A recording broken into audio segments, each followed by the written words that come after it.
Headlines नंतर breakfast news मध्ये आपलं स्वागत आहे। मुख्यमंत्र्यांच्या पत्नी विरोधात गायिका अंजली भारतीनं आक्षेपार्ह असं वक्तव्य केलेलं आहे। भंडाऱ्यातील कार्यक्रमादरम्यान अंजली भारती यांनी हे वक्तव्य केलेलं आहे। शिवसेना नेते संजय निरुपम यांनी ट्विट करून या वक्तव्याचा निषेध केला। तर 13 जानेवारीला झालेल्या भीम मेळाव्यामध्ये अंजली भारतीनं हे वक्तव्य केलं। 5-6 वर्षाची पोरगी अगोदर नंगी राहत होती तरी तिच्याकडे कोणी वाईट नजरेने पाहत नव्हतं। आता 1 महिन्याची पोरगी तुमच्या समोर नंगी ठुशी वाटत नाही। कुठं मानसिकता ढसळते आमची, विचार करा तुम्ही। 2 वर्षाच्या पोरीवर बलात्कार झाला, 2 वर्षाच्या पोरीवर फाशी द्या फाशी द्या फाशी द्या। कसं सरकार फाशी देईल? ही मोठी सरकार फाशी देईल का? मी तर म्हणतो इमानदारीच्यानं त्या बलात्कार करणाऱ्याला सांगतो, कोण्या पोरीवर कोण्या माय बहिणीवर बलात्कार केल्यापेक्षा ना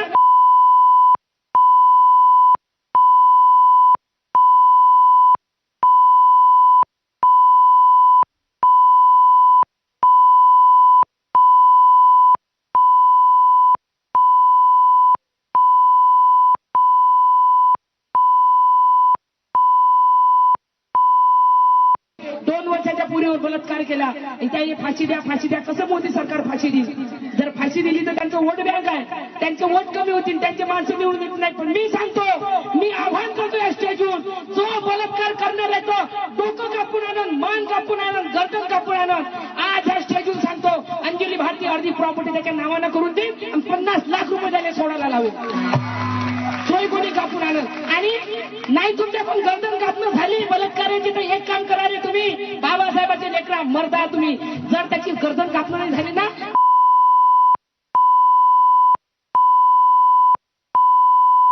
बासना बजेगी बासरी आणि लाईव्ह दाखवा, लाईव्ह पूर्ण भारतात लाईव्ह दाखवा की कोणी बलात्कार करण्याच्या अगोदर। शिवसेनेचे नेते संजय निरुपम सध्या आपल्या सोबत आहेत। निरुपमजी नमस्कार, एबीपी माझामध्ये आपलं स्वागत आहे।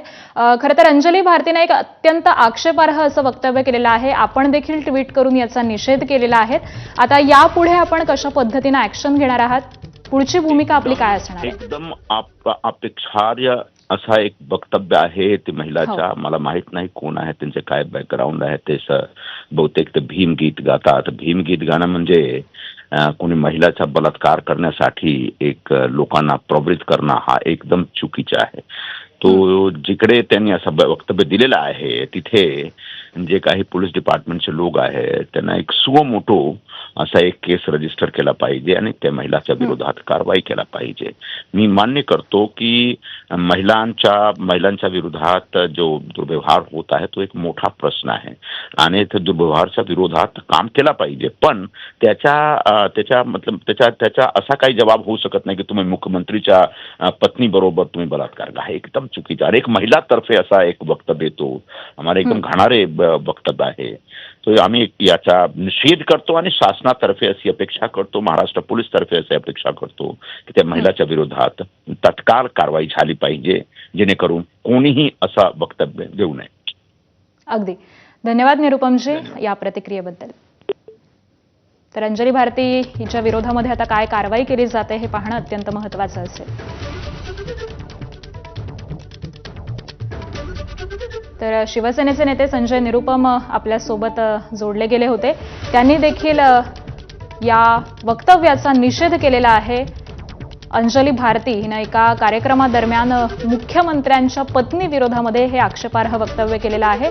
भंडाऱ्यामध्ये या कार्यक्रमाचं आयोजन करण्यात आलेलं होतं आणि भंडाऱ्यातील या कार्यक्रमादरम्यानच अंजली भारती हिनं हे अशा पद्धतीचं आक्षेपार्ह असं वक्तव्य केलेलं आहे आणि त्याचमुळे आता या विरोधामध्ये संतापाची लाट कुठेतरी उसळलेली आहे। शिवसेनेचे नेते संजय निरुपमांनी ट्विट देखील करून निषेध व्यक्त केला आणि शिवसेनेच्या नेत्या नीलम गोरे सुद्धा सध्या आपल्या सोबत आहेत।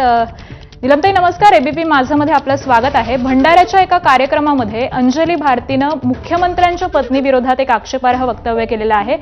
संजय निरुपम यांनी देखील ट्विट करून निषेध व्यक्त केलाय। आपली काय भूमिका आहे? मी तो व्हिडिओ मला नुकताच निदर्शनाला आला काही मिनिटांपूर्वी आणि अत्यंत अस्वस्थ करणारं हे वक्तव्य त्यांचं आहे। मी स्वतः 10 वर्ष भारतीय रिपब्लिकन पक्षाची सरचिटणीस आणि RPI मध्ये चिटणीस म्हणून काम केलेलं आहे 84 ते प्रकाश आंबेडकरांबरोबर आणि रामदास आठवल्यांबरोबर। मला कधीही आंबेडकरी चळवळीमध्ये रिपब्लिकन पक्षामध्ये असं इतर समाजाच्या नेत्या महिलांवरती जाऊन बलात्कार करण्याचं समर्थन कुठल्याच पुढाऱ्या केलेलं दिसत नाहीये. अशा वेळेला या अंजली भारती त्यांच्या भावना तीव्र आहेत, बलात्काराच्या विरुद्ध त्या भावना आहेत, परंतु मुख्यमंत्र्यांच्या पत्नीवरती बलात्कार करून बाकीच्या महिलांना न्याय कसा मिळणार आहे या संदर्भामध्ये? म्हणजे अशा प्रकरणी बलात्काराला बलात्कारानंतर आणि त्यामध्ये प्रत्येक होणाऱ्या घटनेच्या मध्ये मुख्यमंत्र्यांचा काही स्वतःचा हात नसतो किंवा त्यांनी उलट न्याय मिळवून देण्यासाठी हजारो महिलांना प्रयत्न केलेले असतात मुख्यमंत्र्यांनी, स्वतः देवेंद्र फडणवीस यांनी. अशा वेळेला अशा पद्धतीचं कुठल्याही नेत्याबद्दल वक्तव्य करणं हे अतिशय अस्वस्थ करणार आहे. पण तेवढंच ते पुरेसं नाहीये. त्याच्यामध्ये व्हिडिओ दिसते की हे वक्तव्य केल्यावर लोक पैसे उधळतायत त्यांच्यावरती. आता बरेचसे लोक त्याचं समर्थन करतायत. तर माझी अगदी त्या कार्यक्रमात असणारे लोक आणि बाकीचे जे बांधव आहेत त्यांना म्हणजे मला आवाहन राहील, एक तर पहिली गोष्ट राज्य महिला आयोगाने आणि गृह विभागाने या संदर्भामध्ये त्या संबंधित व्यक्तीला वरती योग्य ती कारवाई केली पाहिजे. एक दुसरं, अंजली भारती यांनी स्वतःच विचार करायला हवा की तुम्ही तुमच्या वक्तृत्वामधून जे समाजामध्ये बाबासाहेब आंबेडकरांनी सर्व महिलांना, मग त्या हिंदू असतील, ब्राह्मण असतील, मराठा असतील, कोणी असतील, ओबीसी असतील, प्रत्येकीला मतदानाचा अधिकार मिळवून दिला, हिंदू कोड बिलासाठी राजीनामा दिला. अशा बाबासाहेबांचं नाव घेऊन आपण जे बोलतोय ते त्यांच्या विचारांशी कितपत सुसंगत आहे हा प्रश्न जरूर त्यांनी स्वतःला विचारला पाहिजे. आणि जे तिथे उपस्थित होते त्यांच्यावरती सुद्धा शेवटी मात्र ती जेव्हा म्हणतात अंजली भारती की त्याचं सामान कापून टाकलं पाहिजे, त्यावरती मात्र ते पुरुष चपापलेले दिसत आहेत. त्यामुळे अंजली भारतींचं जे म्हणणं आहे ते सगळं त्यांना तरी किती मान्य झालंय किंवा किती समजून घेऊन करतायत का एक मनोरंजनाचा भाग म्हणून हे सगळं बघतायत, हे अत्यंत अयोग्य वर्तन आहे असं मला वाटतं. बेकायदेशीर आहे. राज्य महिला आयोगाने याच्यात दखल घेतली पाहिजे. इतकंच नव्हे, मला असं वाटतं की सर्वच पक्षाच्या, सर्व विचाराच्या लोकांनी, महिला आणि पुरुषांनी काही गोष्टी आम्हाला सगळ्यांना मिळून संमत नाहीयेत अशा प्रकारे दुसऱ्या विचाराची महिला असली की तिच्यावरती बलात्कार, अत्याचाराचं समर्थन करणं हे आम्हाला ऍक्सेप्टेबल नाही. अशा पद्धतीची एक सर्वसंमती झाली पाहिजे असं मला वाटतं. नाहीतर ट्रोलिंगमध्ये हे सातत्याने घडतंय आणि त्याच्यामध्ये अक्षरशः सामाजिक कार्यकर्त्यांना निवृत्त व्हावं का काय असं बऱ्याच जणी बोलल्यासारखं दिसतात आणि शेवटी शांत होतात. आणि म्हणून एका महिलेनी आणि त्यांचं वक्तृत्व प्रभावी दिसतंय, परंतु त्यांनी हे आक्षेपार्ह वक्तव्य पाठीमागे घ्यावं आणि त्यांनी त्या संदर्भामध्ये स्वतःच आत्मपरीक्षण करावं. आणि जे आंबेडकरी समाजातले वरिष्ठ लोक आहेत त्यांनी सुद्धा त्यांना समज दिली पाहिजे आणि सगळ्याच समाजाने खरं तर हा गोष्टीचं आम्हाला मान्य नाही हे असं स्पष्ट व्यक्त केलं पाहिजे. तर मी या संदर्भामध्ये फार अस्वस्थ आहे, मला फार वाईट वाटलेलं आहे. पण त्याचबरोबर कोणीच जर का त्याच्यावरती ऍक्शन घेतली नाही तर शेवटी मी त्यांना बोलवून घेईन आणि माझ्या पद्धतीने समजावून सांगून त्यांनी हे असे वक्तव्य करू नयेत या दृष्टिकोनातून त्यांना सांगण्याचा मी प्रयत्न करीन. अर्थात नक्कीच. त्यामुळे नीलमताई, खरंच हे अत्यंत आक्षेपार्ह असं वक्तव्य आहे आणि त्यामुळे महिला आयोग काही दखल घेत आहे का, काय कारवाई होते हे पाहणं महत्त्वाचं असणार आहे.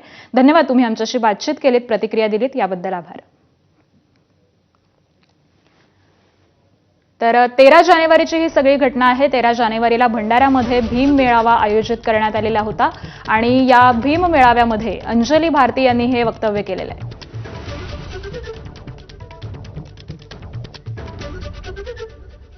बातमी नाशिकमधून. नाशिक जिल्ह्यातील चांदवड इथल्या